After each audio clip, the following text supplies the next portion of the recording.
Quando estudamos estruturas narrativas, também chamadas de estruturas dramáticas, normalmente encontramos duas grandes técnicas: a jornada do herói, que eu até comentei no primeiro vídeo do canal, e a estrutura de 3 arcos. Essas duas estruturas são basicamente a lei no mundo da escrita, desde filmes até livros, tanto os clássicos quanto os pops mais rasos. E anos atrás, enquanto eu pesquisava mais a fundo sobre esse assunto, entrei no mundo das narrativas orientais e descobri algo que me impressionou. Eles têm a sua própria maneira de contar histórias. Comparado às duas técnicas principais daqui do Ocidente, essa técnica oriental é basicamente um segredo, já que temos pouquíssimo conteúdo sobre ela, até em inglês. Eu sou o narrador, e nessa história eu vou te contar sobre as estruturas narrativas e o segredo oriental de contar histórias. Para deixar todo mundo que está vendo no mesmo patamar, eu vou explicar um pouco sobre as estruturas narrativas, pode ser? Contar histórias é uma das habilidades mais antigas do ser humano. Ela está presente desde as pinturas nas cavernas, até as lendas que ensinam algo, as histórias que contamos para alguém para narrar um fato, e até no consumo de literatura por lazer. Quando queremos passar uma informação, estruturamos na nossa mente uma linha do tempo, e colocamos os fatos e perspectivas em uma ordem específica, para que uma pessoa que não viveu a situação consiga entender o que aconteceu. Esse processo mental sempre foi muito estudado, inclusive por filósofos famosos, como Aristóteles, que no seu livro Poética falou que uma peça de teatro, ou seja, uma história, deveria ter um início, um meio e um fim. Aí você vem e me diz, pô, um gênio o cara, né? Não, mas calma. Vamos lembrar que boa parte do conhecimento que temos hoje foi digerido para nós graças a grandes pensadores como ele.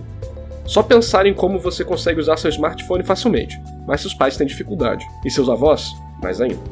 Então, o que é óbvio para nós hoje em dia, poderia ser bem mais complicado para as pessoas antigamente. Além disso, ele dizia que uma peça era dividida em 2 partes, a complicação e o desdobramento. A história deveria ter um problema central, um nó, que o protagonista precisa enfrentar. Durante a fase de complicação, conforme o protagonista fica consciente do problema principal, ou quando o problema acontece, ele tem cada vez mais dificuldades e problemas para lidar com a situação. E para deixar a história mais acreditável, essas complicações deveriam surgir das falhas do personagem. Eu tenho certeza de que você já viu isso em alguma série. Ou até na vida real mesmo. Uma situação que é complicada, mas que poderia se resolver com um pedido de desculpa sincero, mas que a personalidade dos personagens, ou das pessoas, não deixou que ela fosse resolvida. Voltando à técnica do Aristóteles, durante a fase de desdobramento, o protagonista consegue ir resolvendo os problemas.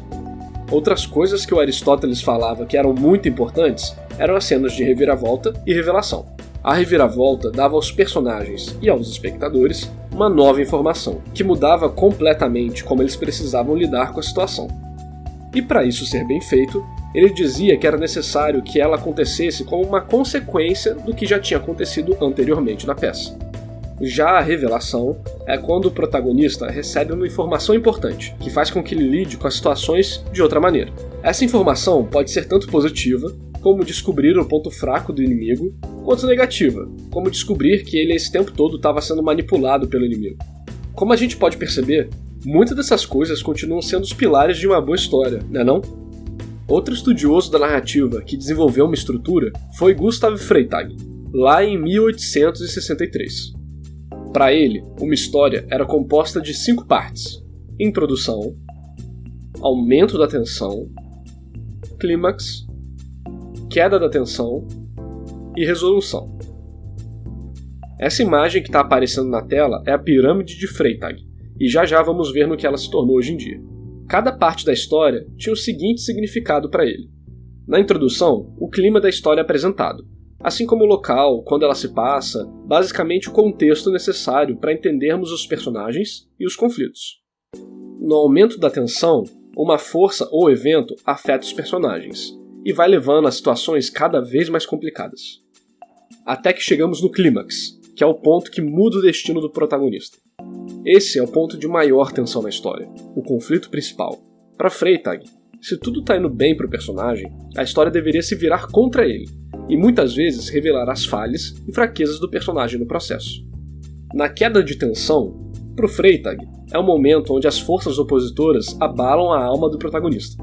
Mas ele se foca em histórias de catástrofe, ou seja, histórias onde o herói perde. Mas você pode entender essa parte como os resultados do clímax, ou uma série de consequências lógicas dele. Então, chegamos na conclusão, que finaliza a história mostrando a situação final dos personagens.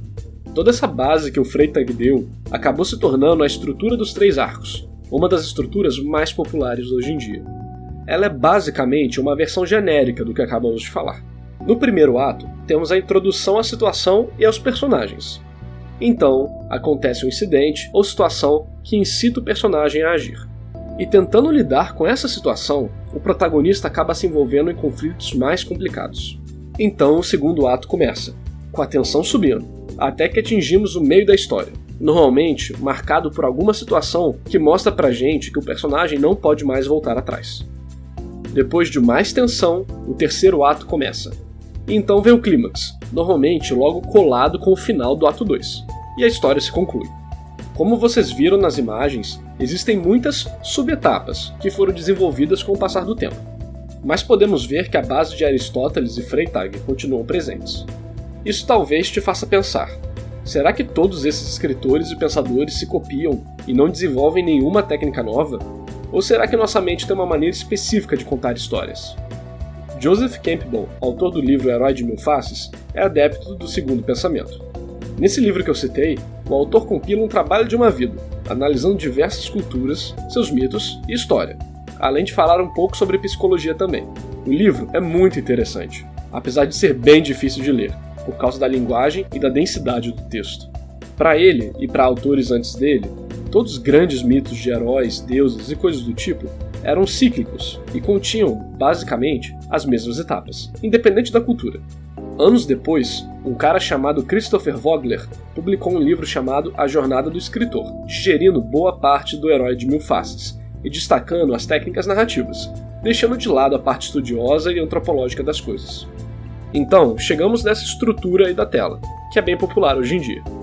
A gente encontra essa estrutura em Senhor dos Anéis, Titanic, filmes da Marvel e Shrek.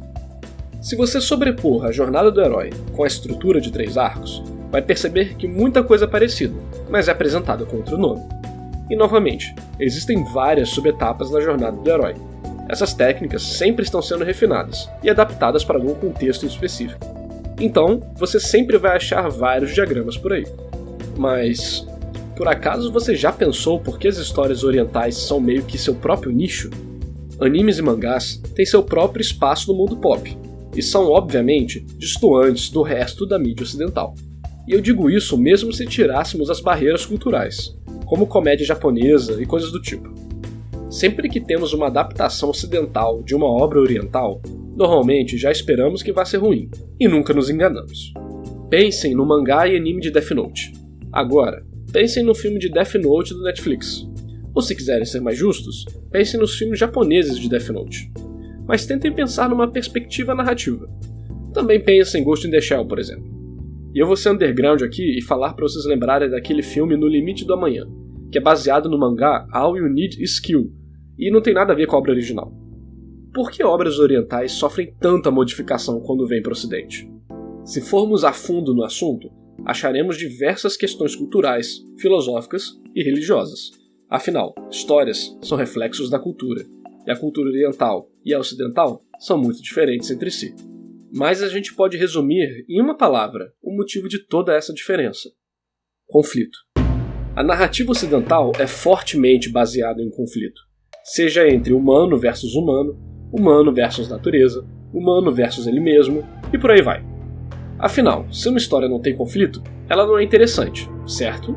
Bem, é aí que o Kensho Tenketsu entra. Kensho Tenketsu é uma estrutura narrativa usada no Oriente, Coreia, China, Japão, essa galera aí.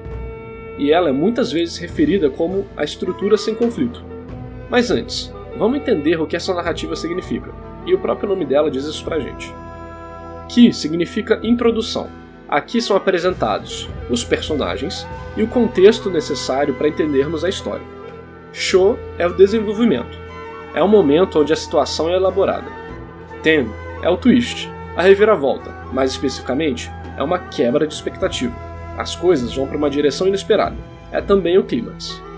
Então temos o Ketsu, que é a conclusão, a finalização da história. Essa parte também pode ser chamada de reconciliação, já que conecta a reviravolta com o resto da história. Talvez tudo isso fique muito vago só na teoria, Então, eu vou dar um exemplo do poeta Sunny Urai. Filhas dos Itoya, em Romachi, Osaka. A mais velha tem 16 anos, e a mais nova, 14.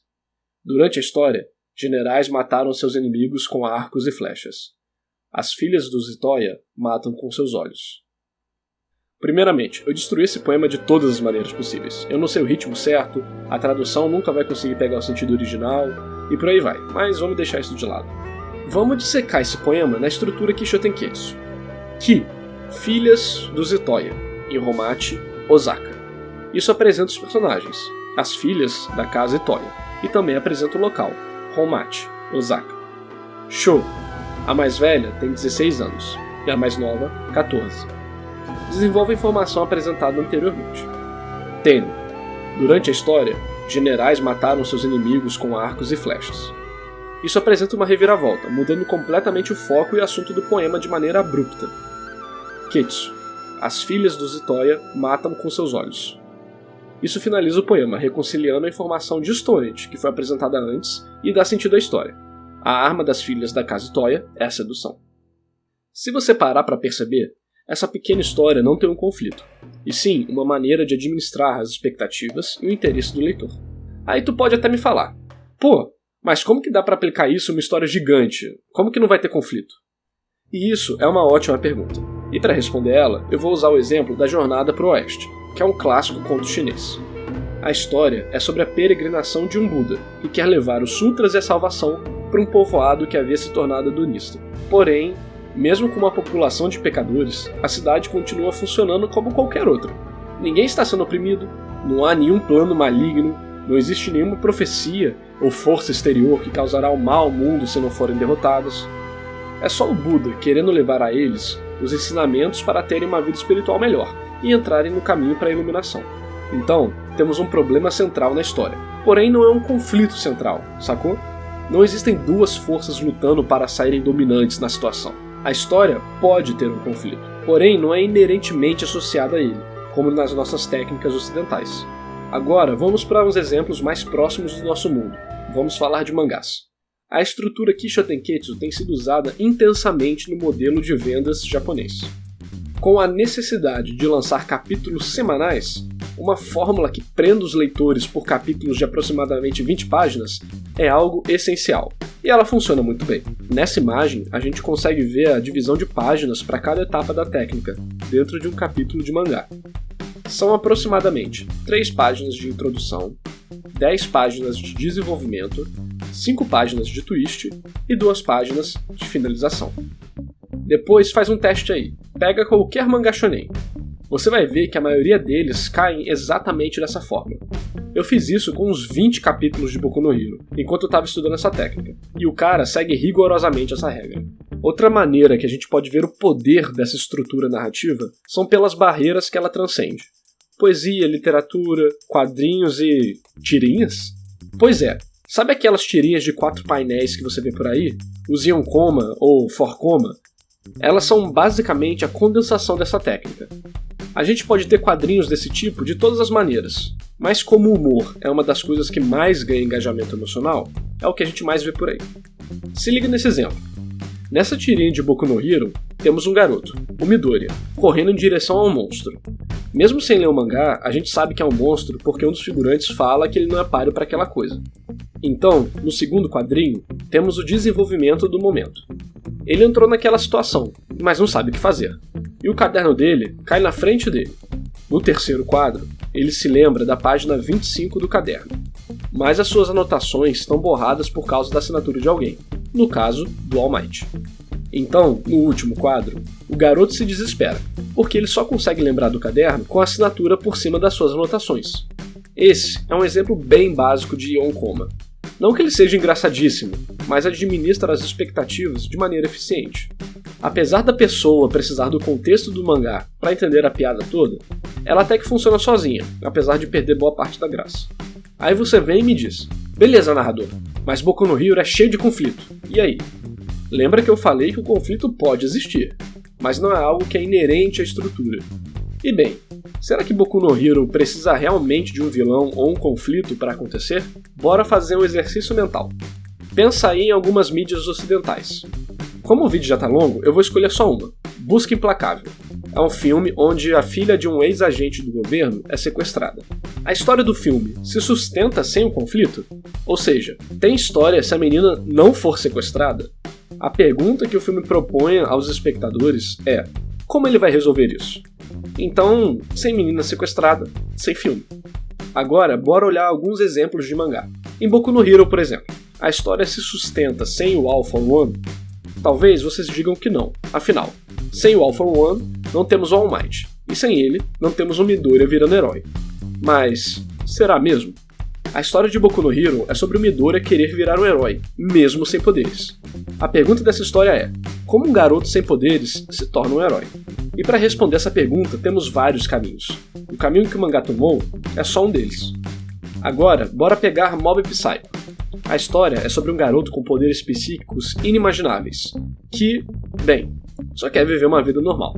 Não existe um vilão, ou um conflito, ou nada do tipo. Tudo bem, podem até aparecer problemas e pessoas que incorporam o antagonismo na história, mas em nenhum momento a história se movimenta pelo conflito. A coisa que movimenta a história, e que é o que faz a pergunta para o leitor, é: como alguém especial se encaixa em uma vida normal? E essa pergunta não se limita só ao protagonista, mas sim se estende para todos os vilões da história. Se vocês quiserem, façam esse exercício mental. Tente descobrir as perguntas que movem a história, e que fazem que os leitores e espectadores queiram descobrir o que acontece. Mas e aí? Então quer dizer que o Kisho Tenketsu é melhor do que as técnicas ocidentais? Não. Mas também não é pior, é apenas diferente. No final, aparentemente nosso cérebro realmente tem uma maneira de contar histórias, e essa base psicológica foi desenvolvida de maneiras diferentes em diferentes culturas, mas ainda assim tem as mesmas raízes. Por isso, é normal que a gente consiga sobrepor diversas estruturas narrativas uma sobre a outra. Então, quando for criar uma história, tente escrever ela de formas diferentes. Talvez você possa se surpreender com o resultado. E esse é o fim da história. Fala, gente, eu sou o narrador, e antes de vocês saírem do vídeo, olha só isso aqui. Esse é um mangá one-shot postado por um autor que tem a tag no Twitter de KKKKRRTT. Como o original tá tudo em japonês, eu vou postar aqui uma versão em inglês. O link vai estar aí embaixo nos comentários. A história é: um dia números aparecem na cabeça das pessoas, e ninguém sabe o significado, até que uma teoria se torna popular. Ele é curtinho, tem umas poucas páginas, mas eu recomendo a leitura. Infelizmente eu só achei em inglês, mas eu achei também que é um ótimo exemplo de Kisho Tenketsu, e de como uma estrutura não precisa de um conflito para criar uma boa história. E você, sabe de alguma estrutura narrativa diferente que eu não falei aqui? Ou discorda de algo que eu falei? Comenta aí, que a gente bate um papo sobre o assunto. Também me digam aí o que vocês querem escutar, outros assuntos ou obras que vocês gostariam que eu abordasse.